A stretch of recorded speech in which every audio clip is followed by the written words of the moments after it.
பிரியமானவர்களே, இயேசுவின் நாமத்தினால் உங்களை வாழ்த்துகிறேன். இன்னைக்கு நம்முடைய லைஃப்ல ஒரு ஃபெயிலியர் வந்துருச்சு, ஏதோ இடத்துல கைவிடப்பட்டுட்ட, தூக்கி விடுவதற்கு ஜனங்க ரொம்ப கம்மிங்க. இன்னைக்கு தேவனுடைய வார்த்தையை கொண்டு வருகிறேன். நீங்க என்ன காரியத்துல ஃபெயிலியர் ஆயிருந்தாலும், எந்த இடத்துல வாய்ப்புகள் இழந்து போயிருந்தாலும், ஆண்டவர் நிச்சயம் உங்களுக்கு உதவியா இருப்பார். சங்கீதம் 145:14 கர்த்தர் விழுகிற யாவரையும் தாங்கி மடங்கிடப்பட்ட யாவரையும் தூக்கி விடுகிறார். No matter what is the reason you have failed or you have lost. மனுஷர்களை நம்பி ஏமாந்து போயிட்டேன், இவங்களை நம்பி என் நேசத்தை கொடுத்துட்டேன், இவங்களை நம்பி அன்பா எத்தனையோ காரியத்தை செஞ்சுட்டேன், இவங்களை நம்பி முயற்சி எடுத்து என்னுடைய பேரை கேரண்டியா கொடுத்து இவங்களுக்காக நின்று நம்ம செய்யறோம்.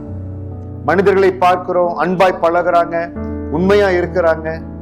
சில வேளைகள் அப்படி இருக்கிற மனிதர்கள் என்ன ஆகுறாங்க, சந்தர்ப்ப சூழ்நிலை மனிதனை மாற்றுகிறது. அதனால என்ன ஆகுது, நல்லா இருக்கிறவங்க கூட புத்தி பேதளித்து மாறி கர்த்தருக்கு விரோதமான காரியத்தை செய்யறாங்க. பாஸ்டர் அப்படி செய்வாங்களா? செய்வாங்க. ஆவிக்குரிய ஜனங்கள் கூட சில பேர் அப்படி செய்வாங்க. என்றைக்கு தங்கள் சுயநலத்துல ஜனங்கள் போறாங்களோ எல்லாத்தையும் மறந்துடுவாங்க. அதனால ஒருவேளை நீங்க ஒரு லாஸ்ல இருக்கிறீங்களா, கைவிடப்பட்ட சூழ்நிலை இருக்கிறீங்களா, வசனம் சொல்லுகிறது கர்த்தர் விழுகிற யாவரையும் தாங்கி. இல்லாவிட்டால் ஏதோ இடத்துல எதிர்பாராத ஒரு ஃபெயிலியர், இந்த கோர்ஸ் நான் நல்லா பண்ணினேன், ஏன் ஃபெயில் ஆயிட்டேன் தெரியல, ரொம்ப கஷ்டமா இருக்குது, இதோடைய வாழ்க்கை முடிஞ்சுதா? இல்ல, கர்த்தர் விழுகிற யாவரையும் தாங்கி. மனுஷர்கள் நம்பி ஏமாந்திருக்கலாம், இல்ல ஒருவேளை ரொம்ப முயற்சி செய்து ஏதோ சில காரியத்தை failure அடைச்சிருக்கலாம். You might be going through a failure for various reasons, but the only one solution, the one God's word I'm bringing to you today, Jesus is there to lift you up. கர்த்தர் விழுகிற யாவரையும் தாங்கி. எந்த காரணத்தினால, ஒருவேளை சொந்த மிஸ்டேக்னால, நான் தான் எல்லாத்தையும் மெஸ் அப் பண்ணிட்டேன், சொந்த மிஸ்டேக்னால நீங்க விழுந்திருக்கலாம். ஆனா இப்பொழுது தேவ சமூகத்தில் ஒப்பு கொடுத்தீங்கன்னா கர்த்தர் விழுகிற யாவரையும் தாங்கி. எப்பொழுது நம்ம ரியலைஸ் பண்ணி, ஆண்டவரே நான் தப்பு செஞ்சுட்டேன், தவறான முடிவு எடுத்துட்டேன், இல்ல ஏனோ இந்த சப்ஜெக்ட்ல ஃபெயில் ஆயிட்டேன், இவங்களை நம்பி மோசம் போயிட்டேன், ஆண்டு கருத்துல கொடுத்துருங்க. மடங்கிடப்பட்ட யாவரையும் தூக்கி விடுகிறார்.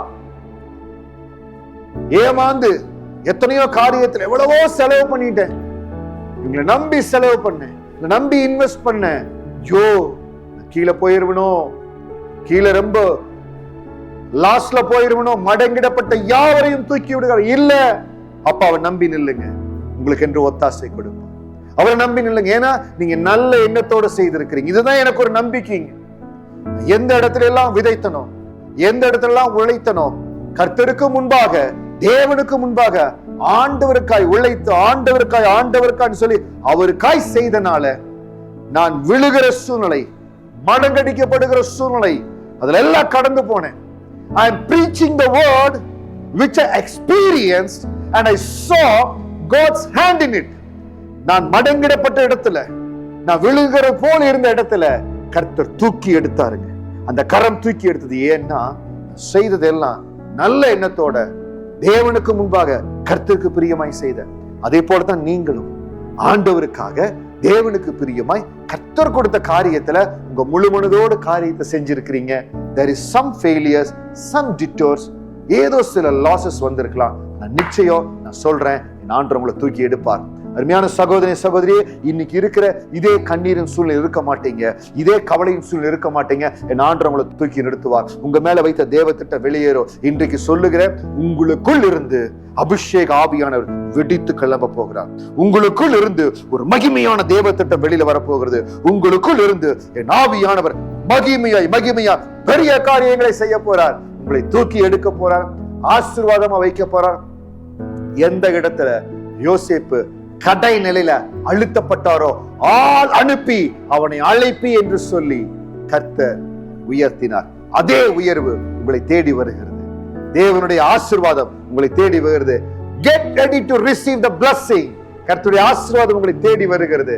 மனதார உங்களை ஆசீர்வதிக்கிற கர்த்தர் எல்லாவித ஆசீர்வாதத்தினால உங்களையும் உங்க குடும்பத்தையும் நீங்க செய்கிற ஒவ்வொரு காரியத்தையும் தேவன் உங்களை நிரப்பி ஆசீர்வதிப்பாராக. God bless you. God bless you.